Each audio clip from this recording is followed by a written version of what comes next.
The moment we've all been waiting for is here. In today's video, I'm going to break down exactly what the Federal Reserve said, what was expected, and did they actually do what most believe they would? You came here for the truth, so let me unveil that for you.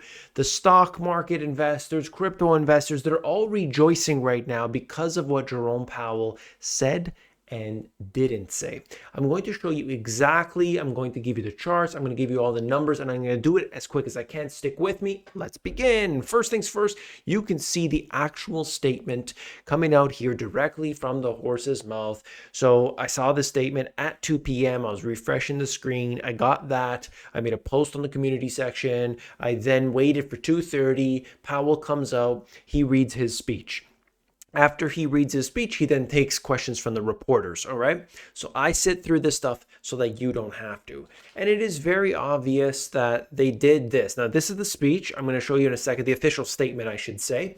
And then you can look at the differences between the statement and what was in the previous statement. And it's actually quite interesting. I'm going to show you that in a second, okay? And basically, two things to note here. They left interest rates the same. I'm sure you already heard that. They have not raised, they have not cut. But this is also important. The committee is strongly committed to returning inflation to its 2% objective. I don't know what's going on out there. Some people are saying that there is no 2% goal of the Fed. That is not true. It's right there. Powell said it in that conference, as well as it is here multiple times, not just one time, but multiple times on the federalreserve.gov website. 2% objective. We know that they actually don't want to get inflation down. That's a whole different story. I'm talking about surface level information, 2%. This was it. You know, I believe the replays are there for those who would like to be in pain for over half an hour. This is the statement itself. The only thing that changed was that area in red. The entire statement from the previous one is exactly the same, okay? So we know that not much has changed in this regard. They are looking and waiting for inflation to remain the direction that it has and not flare up again. It doesn't matter real inflation and the stuff that you got to pay for. You know, they're looking at their measures of inflation. They said it's good, so they're happy. They're just waiting for a little bit more. So what does that mean? We'll talk about that in a second. Fed raises GDP predictions for 2024, still sees 3 cuts in this year. In 2024, 3 cuts. That's what they said. Now you might be asking, yeah, right, that's not going to happen. Look, there has been some big changes. I'll cover those two right now so you don't have to wait any longer. The two big things that happened in this conference that hadn't happened at the previous ones was that Jerome Powell said these two things and he had never said them before. He would beat around the bush. The reporters, they would question him and he would, you know what? And he would get around it. This time though, he said two things. Very first thing is that, and this is, actually out of his mouth, okay? That they would be cutting interest rates this year, assuming the data continues the way it is. I didn't say the data is getting better.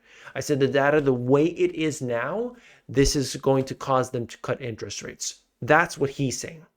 That's what he's saying. He's never said that before, as of today, okay? And the second thing was talking about quantitative tightening.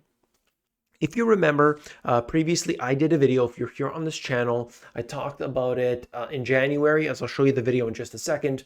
And multiple times anyway, but the one that I found here was because I was referencing Lori Logan. So I did a search through my previous ones for Lori Logan, and they're talking about quantitative tightening. And essentially the expectation was that they would slow down quantitative tightening. If you heard me say that before, please put it in the comments for anybody new. But again, I have been accurate on this simply because I've been following it so intently for so long that it's a playbook that they tend to follow. And so here we are, expected every single step of the way. Fed's Powell says balance sheet drawdown taper coming soon. That's the one that we're looking at. That's out of his mouth. Remember, I'm not speculating. I'm not talking nonsense or, some random guy on YouTube. This is it. This is here. It will be appropriate to slow the pace of the runoff fairly soon. He did not offer a specific time frame on the decision, saying that only officials are now debating. So that has begun. That debate has begun amongst the FOMC to decide when are we going to start this taper. So assuming, at this next meeting that they would give the official information about that. And that's where we're at, okay? So that is technically a little bit bullish. It's part of this change in tune that has been going on at the Federal Reserve since earlier last year. All right. This is the video right here. If you remember it, I put the tape over Jerome Powell's mouth there.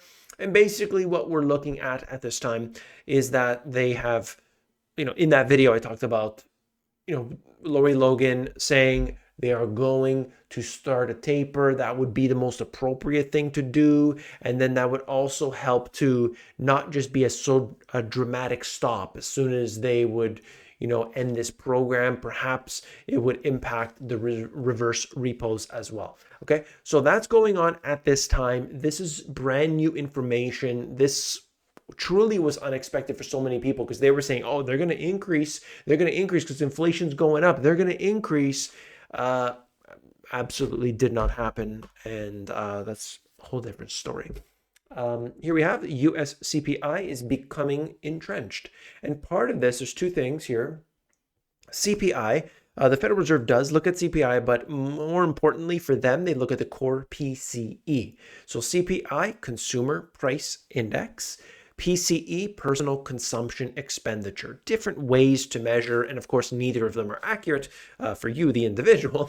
But hey, why not? So this is what they do, and they're showing us this information that is being entrenched. Others refer to it as sticky. And so what's happening is that these prices won't necessarily go down to 2%. You're not going to necessarily see that, and they're going to be comfortable with it. They're going to say, yeah, it's going to get there. It's going to take a little while. We're comfortable with that. It's moving in the right direction, and we didn't create terrible unemployment. The job is done. Okay, so that's kind of what they'll do. At the same time, you could see this. Okay, so you're seeing the Fed funds rate, which they've been keeping at this level here at this time.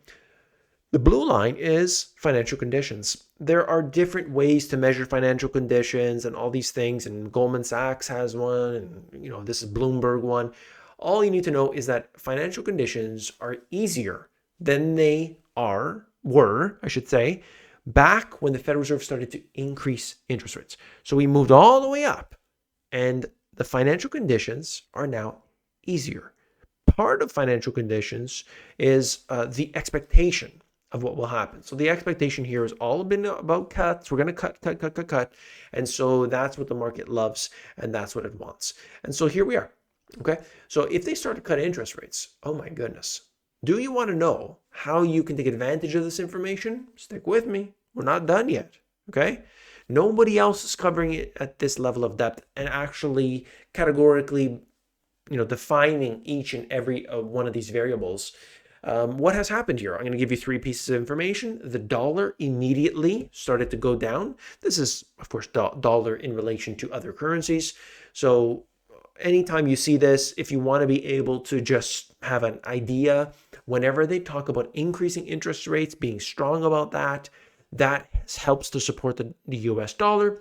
And of course, when they talk about cutting interest rates, that puts it in the opposite direction. Okay, if you're outside of the United States, you want to try and earn those US dollars, but at the same time, for me, I say, I hope that US dollar stays strong because the currency exchange is a wonderful thing. All right. You have gold going above 2,200 right now for obvious reasons. They're talking about devaluing the currency, and as a result, gold wins. And then last but not least, this is going to change, 45 seconds after I stop recording this video. This is cryptocurrencies, specifically Bitcoin. There, it was down to approximately 63,000 after going up above 70,000. And here it is at the time of this recording, just under 68,000. Again, nothing moves up in a straight line. But of course, when we here talking about, the cutting interest rates, I look for Bitcoin first, and then usually the next day, that's what happens in the stock market. It's not so much like that, but we're, Bitcoin's a 24-hour market. We're going to get a little bit of insight there. as to what's going to happen in the markets. I look at like first Bitcoin, then tech stocks, then S&P, then the Dow Jones, in that sort of order. Okay. And so what I think for a lot of people right now, what they can do is realize that we are moving into a more inflationary world. They want to set fire to this, the prices basically that you're paying. They want to generate this inferno, and they're doing a very good job of it, let me tell you. So what you can do as an individual, if you've got to buy something, you know you're going to need to buy it in 6 months, the chances are it's going to be cheaper today than it is over at that point. So you're basically getting it on sale. Nobody necessarily complains when you have too much. It might crowd out your house a little bit, but that's never a bad idea, or rarely a bad idea. At the same time, you need to learn new skills that are adapting into this century. So many people have very outdated skills, and they wonder why slowly over a period of time of their career they're saying, hey, I'm not really keeping up with inflation. A lot of times it's just the way it goes. And your assets in general, you need to, if you're outside of the United States, you got to learn how to, or even if you're inside of the United States, there are other currencies out there that are worth more than your currency. And so you can earn a percentage of your total earnings in those other currencies, bring them back in, and now suddenly you might have made 20, 30, 40% on your money. In some cases, a lot more than that. You got to think like that. Think outside the box. We are in a online world today, and you got to get on with that. If you are interested in any of this more information, Finance Friday live, 2 hours every Friday. I talk to people in depth about that, as well as the Sunday Business Live, where we go in depth on how to build an online business, how to diversify in a way that, there's just, they don't talk about. These YouTubers who are making money from an online business won't tell you about making money in an online business. They just sell you a course on that. Anyway, if you're interested, link is in the description. Okay. I hope to see you there. As always, hit that thumbs up button. I watch the Fed stuff so that you don't have to. I sit through Jerome Powell so that you don't have to. All I ask for is a thumbs up. And of course, I'll see you tomorrow. Take care.